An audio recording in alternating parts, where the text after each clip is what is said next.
Om Swastiastu. Halo Sobat Polri. Today we are in Taman Ayu Temple. This is one of the venues to welcoming the delegates of the G20 Presidency in Bali. And now we will explore this place furthermore with Mrs. Putu Chandrawati.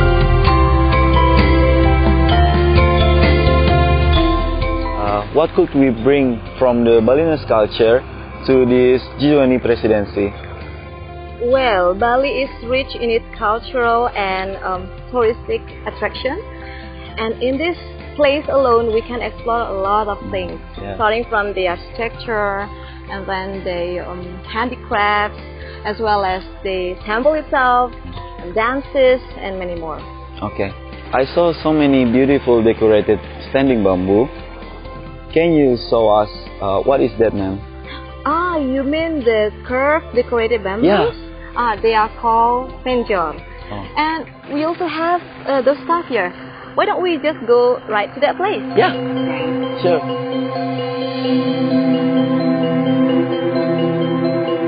Is what I meant by penjor on our right and left side along this path. So what is penjor symbolized for? Penjor is, well, actually at the beginning it is a sacred decoration that is intended to lift up any festival, especially the traditional ceremonies in Bali. For example, like in Galungan ceremony and so on. But recently, penjor is started to be used widely in almost every celebration, events, just like this G20 Presidency. And I guess it's gaining its popularity nowadays. Okay, so why it has to be penjor in this G20 Presidency? Well, I believe penjor has something special related to G20 Presidency. The penjor, according to the folk manuscript, has a tale of Anantaboga dragon as well as Basuki dragon, which is a representation of welfare and prosperity. And by that, we can understand that G20 Presidency is hope to further the environment wellness, improvement in any respect that people are paid for the environment, as well as the welfare of the people globally, and which means this G20 Presidency, by using penjor and presenting it in each every event, is giving us better perspective on how this summit is going to be held.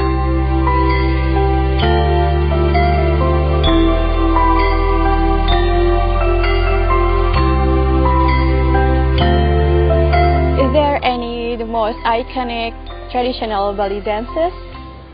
Sure, we have many dances, and for sure when we have prominent guests coming to Bali, they are welcome with welcoming dances like the Pependetan or Sekar Jagat, Panyambrama, and so on. And what I can well remember, yesterday the delegates of the B20 is also involved in this particular place, and they are all welcome with the Pendet as well as the Panyambrama dance. And by those dances, in every of its move and motion, they all express gratitude to the Almighty God, as well as gratitude to the notable guests that have spent their time and capabilities to come and visit our beautiful island.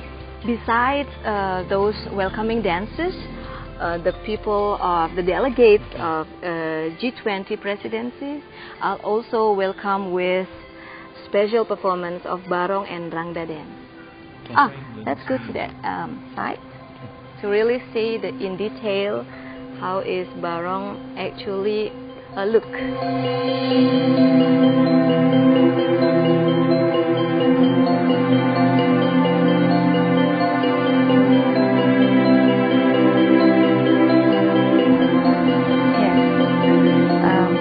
This is part of the dance that I talked about just now, the Barong and Rangda dance, in which Barong is a symbol of a good. And in that dance, Barong dance is a performance of two spirits, the good and the evil one. And Barong and Rangda dance is an eternal fight between the good and the evil or bad one. And so this Barong dance is very much influenced by the Chinese invasion to Indonesia, in particular to Bali. And so they, as you can learn from the history, in China they have like barongsai, and this is a typical Balinese.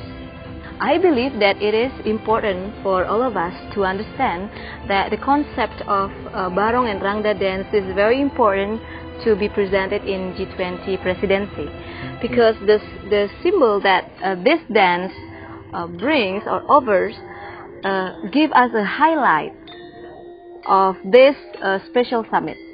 It is hope that at the end, G20 Presidency could bring a better hope and vision for the people around the world, and to make sure that we all can work together hand in hand, and in order to strive, in order to live, in order to be resilient towards the just passing pandemic, and to be stronger along the way ahead.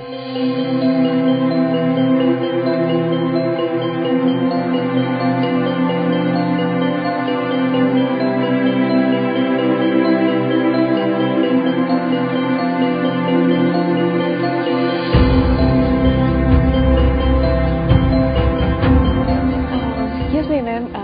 Could you explain who is this man with black uniform, and do they have a role in this place? Yeah, of course.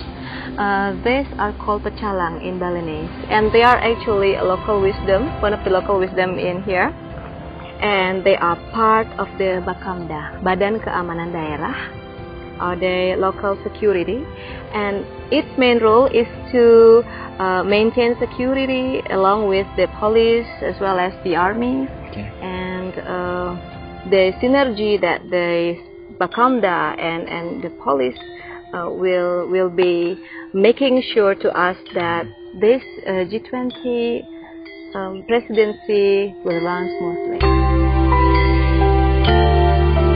I'm in a big hope that this G20 presidency is an official dialogue that will bridge all member countries to develop a strong, resilient and sustainable recovery after the pandemic worldwide. And so all the vision and its mission go in line with the national interest as well as the interest of the developing countries all over the world. Do you have any message to the young generation in case to conserve our culture? Sure. Young generation is the root of its nation. And Indonesia, Bali in particular, becoming interesting because of its culture.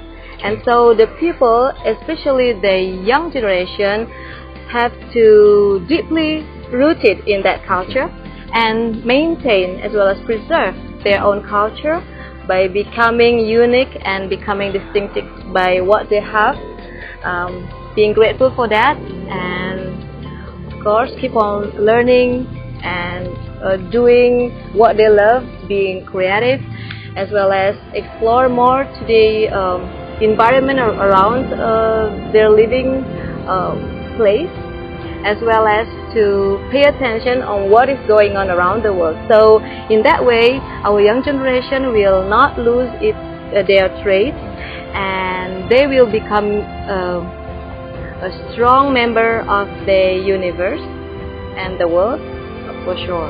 Thank you, Mrs. Putu Chandrawati, for your time and for inviting us to explore this beautiful place. My pleasure. So let's make the most of this G20 presidency by being positive and creative in any way we can. Recover together, recover stronger. Salam presisi.